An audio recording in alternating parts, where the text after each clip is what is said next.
Canadian jobs for Canadian workers. 1.6 million Canadians were unemployed in July. हाँ, तो आज की इस वीडियो में हम बहुत ही इंपॉर्टेंट चीज़ के बारे में बात करेंगे जो कि सिर्फ इमिग्रेंट्स को नहीं, कनाडा के हर एक रेजिडेंट को डायरेक्टली या फिर इनडायरेक्टली बहुत ही सिग्निफिकेंट तरीके से इम्पैक्ट करती है। मतलब आज के टाइम पे बहुत ही मेजर इशू बना हुआ है, एक बड़ा मुद्दा बन चुका है कनाडा के अंदर। थोड़े दिन पहले मिसिसागा के अंदर एक प्रेस कॉन्फ्रेंस हुई थी, वहाँ पे कंजर्वेटिव पार्टी के लीडर आए थे। कंजर्वेटिव पार्टी होगी यहाँ कनाडा की राइट विंग पार्टी, उसके जो लीडर हैं वो है पियर पोलिएव। तो उन्होंने उस प्रेस कॉन्फ्रेंस में ये स्टेटमेंट दे दी कि भाई जो टेम्परेरी फॉरेन वर्कर प्रोग्राम है ना, जिसके थ्रू काफी सारे लोग वर्क परमिट लेके कनाडा के अंदर एंटर करते हैं, उस प्रोग्राम को पूरे तरीके से बंद कर देना चाहिए। Conservatives are calling on the Carney government to permanently scrap the temporary foreign worker program and to stop issuing visas for any new temporary foreign workers coming into the country. क्योंकि Canada के अंदर जितनी भी major problems है, specifically unemployment की problem, मतलब Canadian लोगों के बीच में अनएम्प्लॉयमेंट की प्रॉब्लम,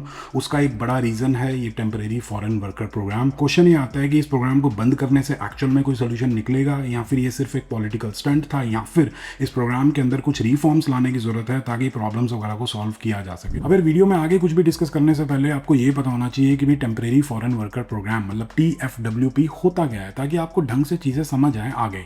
तो मान लेते हैं कि भी कनाडा के अंदर एक बिजनेस ओनर है, एक एम्प्लॉयर है, और उसको अपनी कंपनी के अंदर एक पोजीशन फिल करनी है, लेकिन उस पोजीशन को फिल करने के लिए उसे एक बहुत ही स्पेसिफिक स्किल सेट वाला बंदा चाहिए।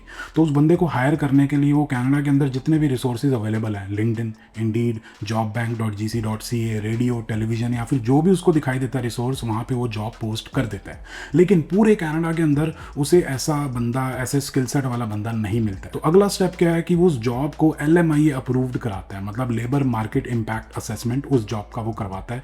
जैसे ही वो जॉब LMIA अप्रूव्ड हो जाती है ना, तो उसके बाद वो कनाडा के बाहर जाके इंडिया, पाकिस्तान या फिर दुनिया की किसी भी कंट्री से एक बंदे को हायर कर सकता है और उसको कनाडा के अंदर बुला सकता है। अब जिस भी बंदे को वो हायर करेगा कनाडा के बाहर से, उसको कनाडा में आके काम करने के लिए वर्क परमिट चाहिए होगा। तो इस टेम्परेरी फॉरेन वर्कर प्रोग्राम के अंडर वो बंदा अपना वर्क परमिट अप्लाई करेगा, क्लोज्ड वर्क परमिट उसको मिलेगा और वो कनाडा आ जाएगा और कनाडा के अंदर काम करना स्टार्ट कर देगा।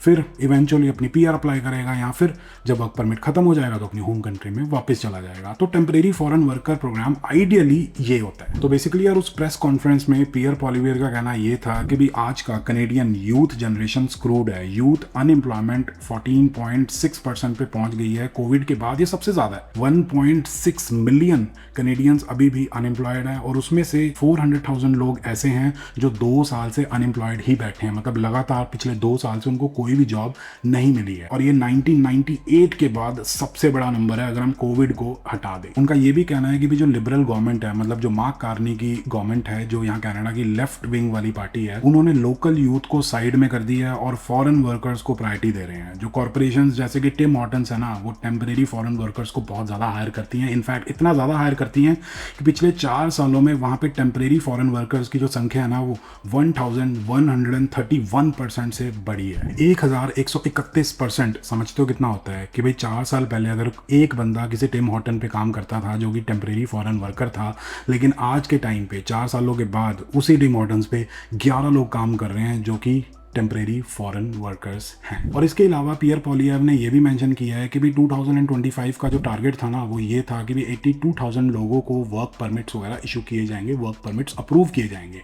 लेकिन 2025 के फर्स्ट हाफ में ही 1,05,000 वर्क परमिट्स अप्रूव कर दिए गए हैं। मतलब जो पूरे साल का टारगेट था उसको फर्स्ट हाफ में अचीव कर लिया। अचीव क्या कर लिया, उसको एक्सीड कर दिया। Now, the Liberals promised they would cap the temporary foreign worker program at 82,000, but in the first 6 months, they've already handed out 105,000 permits. अब ऊपर से तो ये नंबर्स बहुत खतरनाक दिखाई देते हैं, लेकिन जो रियलिटी है वो भी वीडियो में आगे बात करेंगे। लेकिन इससे प्रॉब्लम क्या है, अगर एक्सीड कर भी रहे हैं तो क्या दिक्कत है? टेम्परेरी फॉरेन वर्कर्स अगर कनाडा में आ भी रहे हैं तो कंजर्वेटिव पार्टी को या फिर दूसरे लोगों को, कनेडियंस को या फिर आम जनता को क्या प्रॉब्लम है? अब देखो यार, सबसे पहली प्रॉब्लम जो उन्होंने मेंशन की है वो ये है कि भी पिछले कुछ सालों में जितने भी वर्क परमिट्स वगैरह इशू किए गए हैं इस प्रोग्राम के अंडर, उसमें से 75% वर्क परमिट्स वो वाली जॉब्स के लिए हैं जो लो वेज जॉब्स होती होती हैं, जिसकी वजह से कनाडा के अंदर जो लोकल यूथ अनएम्प्लॉयमेंट है, मतलब जो कनेडियन लोग हैं जो स्कूल गोइंग या फिर कॉलेज यूनिवर्सिटी गोइंग लोग हैं, जो सर्वाइवल जॉब्स करते हैं, जो लो वेज जॉब करते हैं अपने एक्सपेंसेस वगैरह निकालने के लिए, तो उनको वो जॉब्स नहीं मिल रही हैं क्योंकि टेम्परेरी फॉरेन वर्कर्स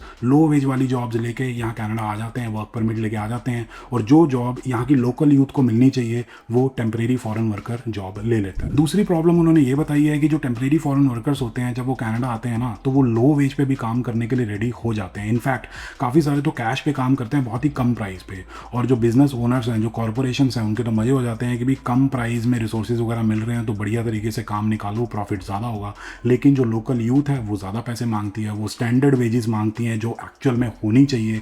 इसकी वजह से इन जनरल मार्केट के अंदर जो वेजेस है ना वो बहुत ज़्यादा कम हो जाती हैं। Nearly 75% of temporary foreign workers that come into the country are for low-wage positions, which means they compete with working class and young people that ultimately drive down wages and drive away jobs. अगर पियर पोलिएव ने जो भी problems वगैरह ये गिनाई हैं, technically अगर देखा जाए तो डेफिनेटली सच है, ये प्रॉब्लम्स एग्जिस्ट करती हैं। अनएम्प्लॉयमेंट की प्रॉब्लम है, जो वेजेस हैं, जो एवरेज वेज है मार्केट के अंदर वो इंक्रीज नहीं हो रही है, और जो पब्लिक इंफ्रास्ट्रक्चर है, हेल्थ केयर सिस्टम है या फिर जो हाउसिंग मार्केट है उसके ऊपर प्रेशर डेफिनेटली आ रहा है।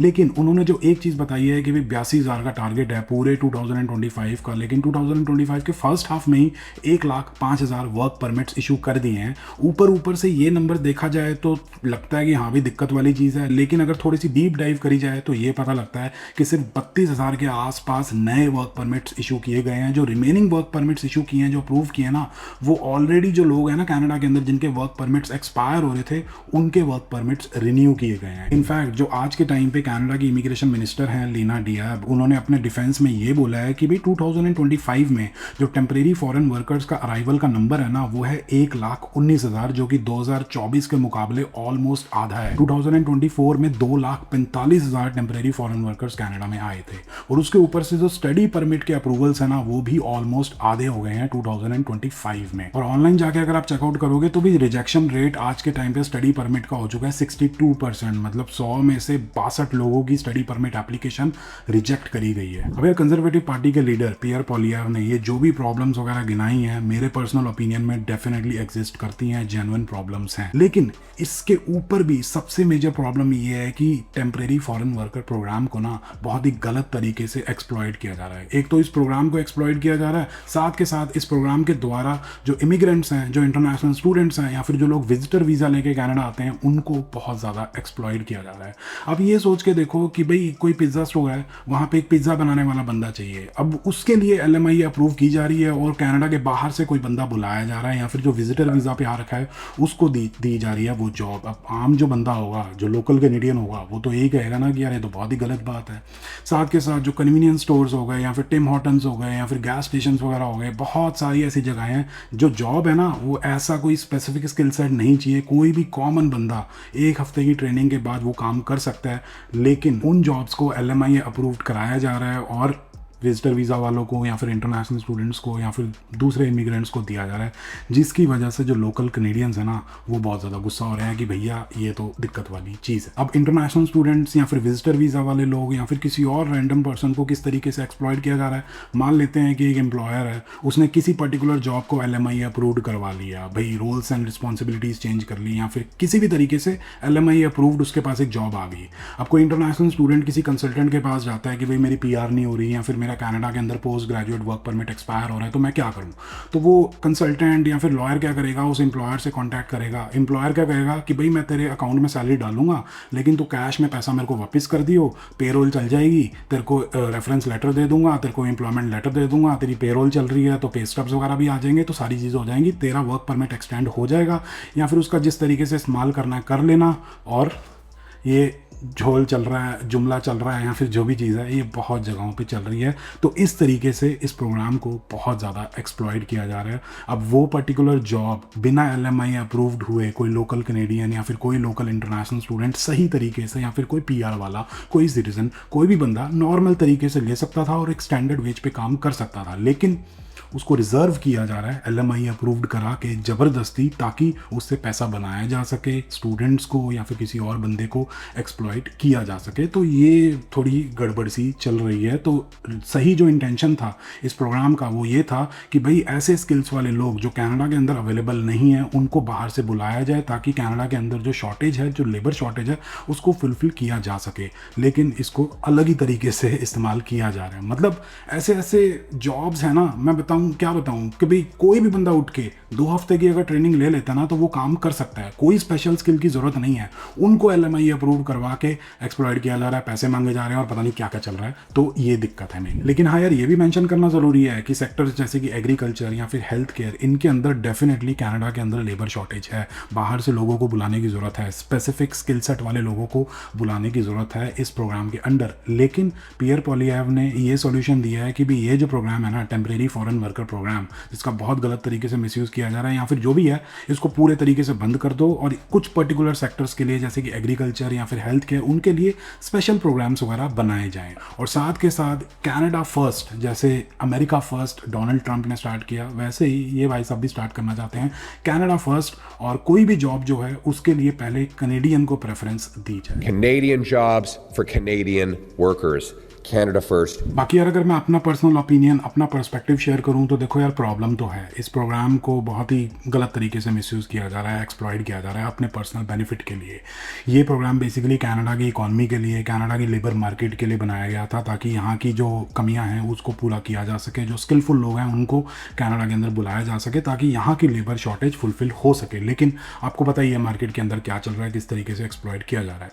तो मेरे हिसाब से जो रूल्स हैं, जो एलिजिबिलिटी क्राइटेरिया है, उनको बहुत ज़्यादा स्ट्रिक्ट करने की ज़रूरत है।